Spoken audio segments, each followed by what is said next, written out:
Hey there, it's Zack Gibson, your host, and welcome back to Deconstructing Accessibility. Today we're tackling a crucial topic, the importance of clear space in accessible buildings. Let's dive in. This is EnableMe-Access, and we're going to be discussing today clear space. With me today is Pooja and Zack. Pooja is in India, Zack is in New Zealand, and I'm in Egypt. So we're over three continents, and we're going to be covering a very, very small specific detail in accessibility, and that's the clear space at doorways. And this is an experiment for our weekly talks, and I hope that you enjoy it. So, Pooja, could you explain what clear space is and why it's so crucial in the accessible architecture? Yes. So like clear space actually refers to any space. It could be floor space, it could be headroom, any space below any element which is unobstructed, so that any person can use it freely for mobility, for utilizing that element, for example, below the wash basin. So, all spaces which are unobstructed for mobility or utilization of any element is a clear space. And yes, we will talk about clear space in doorways after the video that you show. This animation explains requirements for maneuvering clearances at doors in the ADA and ABA standards. Door maneuvering clearances provide space so people with disabilities, including those who use wheelchairs, can approach and open doors and proceed through doorways. Door maneuvering clearances are sized according to the approach direction and the swing of the doors.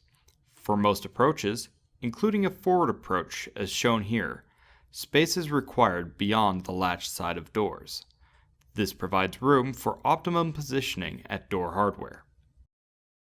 So yeah, I noticed there that there needed to be some space on the latch side of the door for the mechanical wheelchair user, so that they can go sideways and they can pull the door clear of the wheelchair.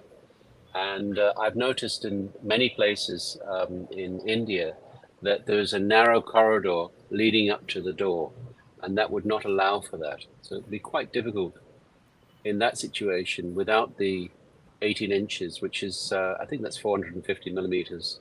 It's quite it's a good substantial space.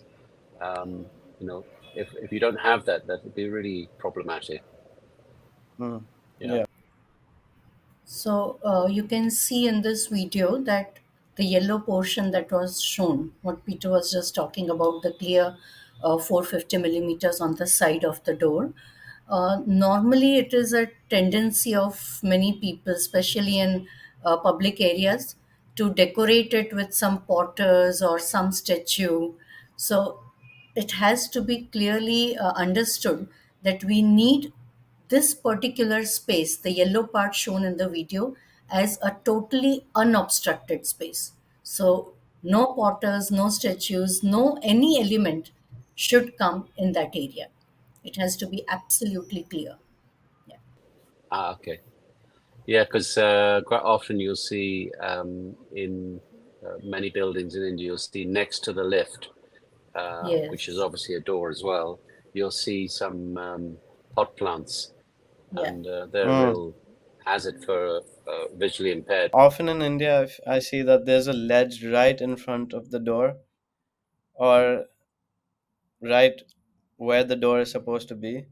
And if someone had a wheelchair or something, you have to like go over the ledge and then go into the other room, which can't be good, right? I mean, that all should be clear and it should be just a straight access. Yes.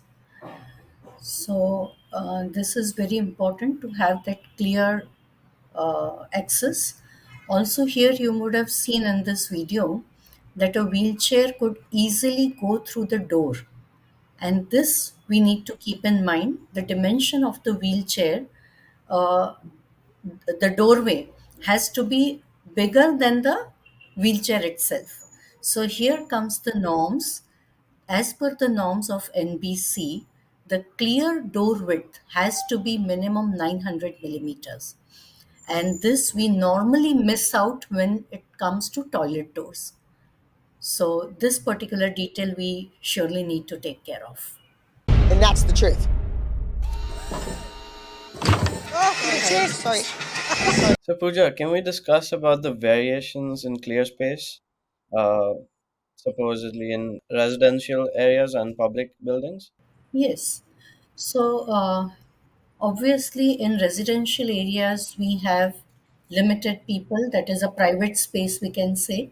When we differentiate in the categories, it is a personal space, a residence. Whereas any public building is a public space. So the footfall would be more number of people coming in and out throughout the day.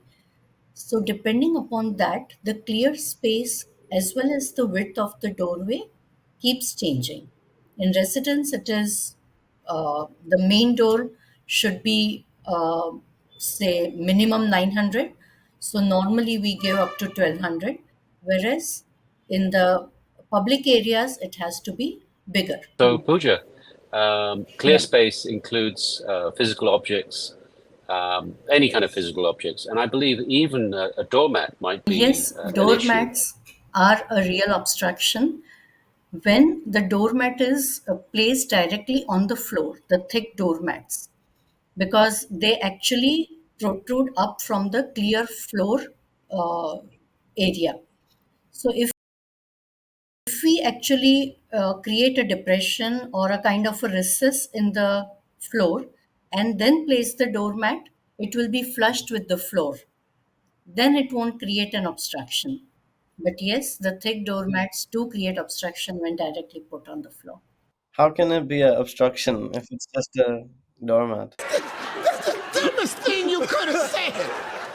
What are you, an idiot? Yes, so try walking without, just try that once. Close your eyes and just try to walk. And you see, you will hit the doormat. Your legs will hit the doormat. Try to take a cart. Suppose you're going for shopping, you have your cart, try to take it on the doormat. You will feel that obstruction. So, that obstruction does hinder the movement of a person on wheelchair.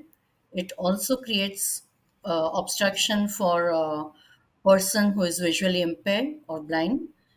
So, and also for anyone, like I just told you, try using a cart, trying to navigate it through the doormat. It will create obstruction. That's true. Small things, those small details, they really matter when it comes to mobility issues. Another one is anybody who is has semi paralysis and is dragging their feet. They Yeah. may have difficulty. They might slip on the doormat. May also slip. So if Yeah, the the doormat is doormat the may wrong also slip. material, it can actually slip on the floor. So somebody who's dragging their feet and they may be using crutches or uh, they have um, they have fixed calipers on their knees and they swing their legs forward, then this doormat becomes a serious problem. And many residences also, this we have faced. Rather, it's my own experience. I actually slipped on the doormat. So, Oh no. yeah. Yeah. Because it wasn't that thick, it wasn't kind of having that grip with the floor, and mainly because nowadays we go in for the slippery flooring materials, which is again a problem. We'll discuss glossy tiles, vitrified tiles and all, so they don't have that friction, and that is the reason the doormats might slip. So that's a quick discussion on the door space, clear space at doors. And every week we're going to do Deconstructing Accessibility from EnableMe-Access. And we'll pick a different subject every week.